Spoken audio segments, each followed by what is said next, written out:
Namo Myoho Renge Kyo, Namo Myoho Renge Kyo, Namo Myoho Renge Kyo. Hi, friends. Thanks for being here. Thank you for your practice. Yes. Today's word is Wuji, ancient Chinese. Why do I bring up terms like Wuji, yin yang, so on? Yin yang. Well, Buddhism has a very important history in China.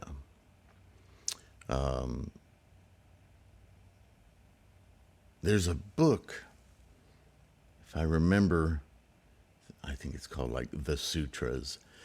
It's an accounting of the history of Buddhist or Buddhism's migration between India and China, and the extraordinary efforts made, death-defying efforts, traversing the Himalayas on pathways scarcely wider than a human foot, for not only the texts that they could bring back or trade back and forth, but the study, right? These scholars would journey across the Himalayas, go into India, and study from the oral traditions of Buddhism with these different schools, teachers, sects, right? Teaching Shakyamuni's oral traditions. And they would bring that back with them into China and either themselves set themselves to task to translate those things into Chinese so they could use them, disseminate them, or engage someone like Kumarajiva or others to do that work for them. But the point is that China has a long history, and certainly we owe a tremendous debt of gratitude to Tendai, or Ji, or Chi-Che, whichever name you want to assign to this person. We know him as Tendai because he was named or got the moniker of the mountain that his temple, his school was set up on, Tendai Mountain, yeah? So with that moniker, we know who we're talking about. But he took on the phenomenal task of sifting through all, and this is in the 6th century, yeah? There were 7 schools, major schools in China, the North and the South differing, always these debates on who's right, who's inculcated. And this is the history of everything. But certainly in Buddhism, we encounter this over and over again where somebody had to stand up and go, okay, you guys have incorporated and your own regional kind of storytelling, what do we call them today? Urban myths, yeah? And somehow they creep in to the dialogue about Buddhism, maybe just as examples, and then over time they become, oh, Shakyamuni said this. No, that's not right. And so you end up with this weird agglomeration of different ideas that really aren't Buddhist or outright non-Buddhist because they're just comfortable for the culture in that area. So you have these great scholars repeatedly over the history of Buddhism distilling out what is obviously Shakyamuni's teaching. And further than that, Tendai was able to have such a large compendium of texts by this time and translations that it became obvious as he distilled out, these are Shakyamuni's teachings, that he taught in stages, right? The 5 periods, as it's known.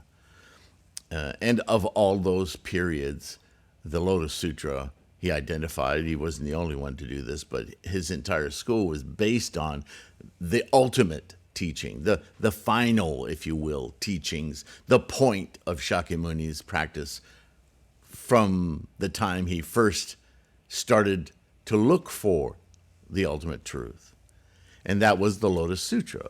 Because the Lotus Sutra, unique, and you could see why Tendai would come to this, Because in all the stages of Shakyamuni's teachings, he was speaking to the capacity of that region, that populace, that level of understanding, right? It took many years, right? Each period was 8, 10, 12 years long, teaching the same sermon, albeit with other commentaries and right specific to his audience.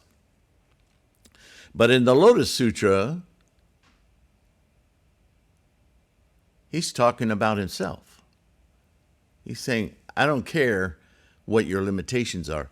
This is how every living being, no matter what their condition, no matter what their state, because this is a universal, fundamental truth of all phenomena, the universe itself. You can't escape this truth. It is the truth. And you have the capacity to see this, to understand this. And with that understanding and that ability to see, all of the things that hold you to stress, anxiety, pain, they will cease to be predominant. And you will liberate yourself from that samsaric identity, craving, clinging. You'll still be here. Everything will still be here. But your attitude and your intent, your perspective, your understanding, your knowing, right? I mean, an example I've used before is when you're going through puberty, everything is a world event, right? Your parents are going to kill you if they find out, right? Everything is super dramatic. The end or a new beginning, it's like you're discovering the universe just like the Big Bang. It's all happening so fast. And as you mature, things that used to shock you when you were very young, you just, oh, well, yeah, that happens when you, right? It becomes matter of fact. Well, just think of that on a universal level of your perspective mind, your engagement with the process of life, moment to moment. How that would you would just shed all this other stuff as so the monkey mind, right? Just be quiet. It wouldn't even affect you, right? Well, that's the goal anyway, right? So why Wuji? Well, I learned about Wuji very early in life through a great teacher, a martial arts teacher who is determined not only very expert, very scholarly, PhDs, written many books. YMAA is the moniker of his organization. You can look him up online. Xuan Jingming. He's written many books on Qigong, Tai Chi Chuan, different styles of Kung Fu. But he brings the ancient thinking of China. And you could see why China was so enamored with Buddhism, because they too were, many cultures were across the world, looking for those questions. How does a body work? Right? There's energy moving around in here. What controls it? Where does it come from? How can we use it? Right? Qigong, martial arts, name it, medicine, right? Acupuncture. It's all about that internal energy. But more than that, there's also, well, if we're going to look at this machine and how it works and how we can interact with that working, we're having to unite mind and body at some point. And at some point, we can't separate this mind-body from what it comes, from what fuels it, right? Earth, water, air, so on and so forth. Familiar? So you have this relationship, this interdependent back and forth between this body and mind and its surroundings, not just the neighborhood, but the planet, the stars, right? That's from these early thoughts come things like astrology and the zodiac and the da-da-da-da-da, right? So they were doing a lot of search, and Wuji is one of those terms that just, it's just a brilliant aside that I want to pay homage to our Chinese heritage in Buddhism for their scholarship, but also to point out that they're very compatible concepts that we now are dealing with in science worldwide, right? These ideas of quantum fluctuation and dark energy and so on and so forth. So we're asking the same questions, different perspective, but same questions. How does this get started? Where does it come from? Not so much chicken or egg, which came first, but how do the two interrelate?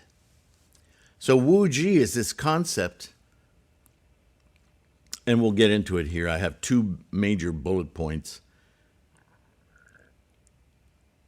and you'll see how they relate to the Nidana, the 3,000 realms in a single thought moment, the 9 consciousnesses, where do things begin? What is the origin?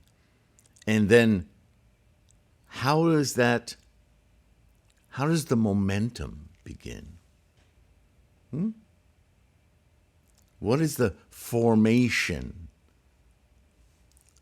of, right? If there's a formation, it has to be a formation of something. And as it forms, what is it looking to form, right? There's the implication, because we project ourselves on everything, that there's some kind of a knowing or a consciousness there. But that's not Buddhism, okay? It's just how things work. If you get water cold enough, it becomes ice. It doesn't think, I want to be ice now because it's so damn cold. Or conversely, I want to melt back into liquid form because it's getting hot. No, right? I mean, it's silly to say that. But it's, in fact, what we tend to do. This is how religions are created and gods are created. And people get pretty attached and clinging and crazy, defending things that are indefensible. They're just imagination. Remember, Buddhism is about observable experience. The real. It's not invented, yeah? So in Chinese, Wuji could be interpreted or translated as limitless, infinity or infinite. It's not infinity, but an infinite. There's always a confine of some sort. I mean, the universe is a confine of some sort, even though it's unimaginably large, right? It's still called a universe, right? It's a compound of the nothingness concept of Wu and Ji, in analogy with the figurative meanings of English pole. Chinese Ji, or ridgepole, can mean geographical pole or a direction. The four corners of the earth, the world's end, right? These conceptual ideas. A magnetic pole, another one. Beiji. The North Pole, Nanji. The South Pole, Yanji. The positive pole, the anode. The Yinji. The negative pole, the cathode. Baji, the farthest points of the universe. The remotest place.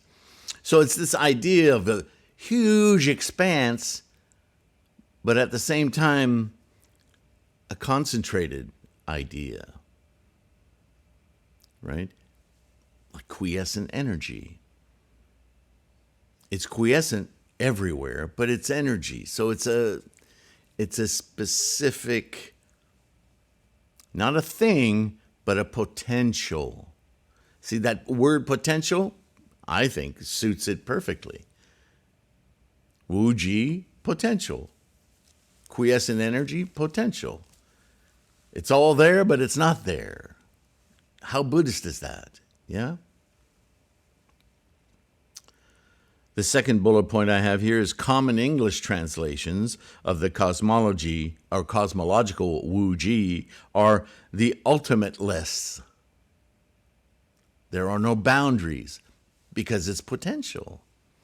There are no boundaries. And yet from this no boundaries can come specifically defined bounded things. What's the transition from unbounded to bounded, from quiescence to form? What's the transition? Or limitless. But other versions are the ultimate of nothingness. How many ways can you describe this thing that's indescribable, right? Because it doesn't have characteristics yet. It never has characteristics to be accurate. That which has no pole. Or non-polar. So here I go. In the book Independent Nichiren Doctrine of the Lotus Sutra, it's one of my books, this term is used in relation with the idea of potential of quiescent energy, to demonstrate the concept of the simultaneity of nothingness and limitless. Followed by the term, also Chinese, Taiji, and then yin-yang, we have the same formulations as the engine of life as described above in this volume. Right? The Taiji is the formations. Now that gets interpreted as, rightly so, in martial arts, in Qigong, in ancient medicine from China, the manipulation of energy. So Wuji, very much a quiescent energy with Taiji formations, is a formulation of energies. It's exactly what Western science says. Well, it's not just Western now, right? International science. And from this is created instantly some form. Particle, atom, molecule, whatever. And they agglomerate, right, to create yet more. It's like a chain reaction that's speed of light, right? Causation.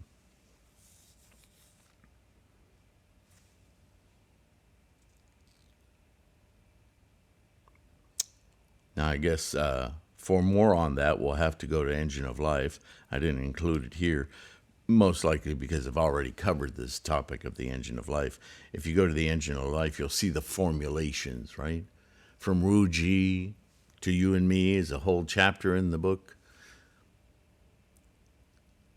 So from limitless potential through Taiji formation, which in martial arts is used as an opportunity to influence. Does this sound familiar? And in that influence, in the formations, things can be formed, things can be made. Think of the term Taiji Chuan, from electrical energy or energy into the body and accumulated as qi, yes, with intent, Taiji, one can manifest, right? A fist is chuan, but it's not just a fist, it's an act, any act, right? So, Wuji, fascinating term, very congruous with the concepts of Buddhism and science. So, yeah, we can, I think it serves us well to broaden our understanding to see that these are experienced observations and not just fanciful talk, that many cultures in their own ways, have come to these essential truths. Buddhism just uses them in a unique way, yeah? Next up is yin yang. We'll talk about that. In the meantime, once again, I thank you for your support. Take a few seconds to like and subscribe. It helps us propagate these teachings, this resource. It's Bodhisattva Act, right? And if you can make use of the ebooks, a lot of you prefer electronic books, whether they're EPUBs or PDF, available on threefoldlotus.com. It'll send you to lulu.com, but they're not all listed on lulu.com. All the books that are in print are listed on lulu.com. So if you like, or as I do, print books, you can get those too. We're international. We're all over the world. So a lot of you, it's very difficult or very expensive to get those print books shipped out to you. I understand. That's what motivated me to start doing the ebooks, because you can get those very quickly anywhere, no problem of shipping, much cheaper, right? So if you're into that, that's available for you. What else? The free stuff, threefoldlotus.com, the course study materials page, lots of 100 links there easily on basic questions about Buddhism. And then there's little PDF documents you can read or download. It's basically my research made public for you, so you can get your own insights, yeah? The podcasts, they're all free. Wherever you get your podcast, the Buddhahood podcast, all the links are in the description, right? And if you can, if you have the good fortune to be able to support this endeavor, the website, the books, the videos with financial donations, well, Patreon, you can get all these videos there as well. Patreon is an opportunity for you to, it doesn't cost you anything to go on Patreon. You don't have to pay to view, but it's a portal. It's an easy way for you to become a supporter, a patron. And several of you are doing that, and you're incredibly valuable to this effort. So again, I thank you in every video, but I can't thank you enough, right? Some of you go direct to PayPal, like that PayPal me/Sifu Sylvain. It goes directly to PayPal. It all ends up there anyway. But you guys are incredible bodhisattva. Thank you. As for your practice, keep it strong, savor it. Keep up your good health, and I'll see you in the next one. It's a guarantee. Okay. It's always silly to hear myself say that. Anyway, bye for now. I love the chase and the hunt, and I set the pace when I'm running. I always take what I want and I always give it 100. Don't need a bank, no I'm funded. Play the game like it's nothing. I'm always thankful for something. Don't take for granted, stay humble. Now wake up! It's time to look at the enemy. Look in the mirror if he is no friend to me. It's not working out, maybe it's the chemistry. It's time to break up so I can make a better me. Better believe in your mind, cause it's everything. You can mold, shape, find almost anything. All it takes is some time and some clarity to find your identity. It's mind over everything.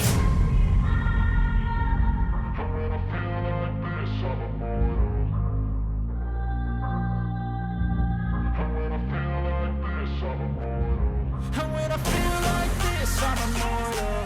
When I feel like this, I'm immortal.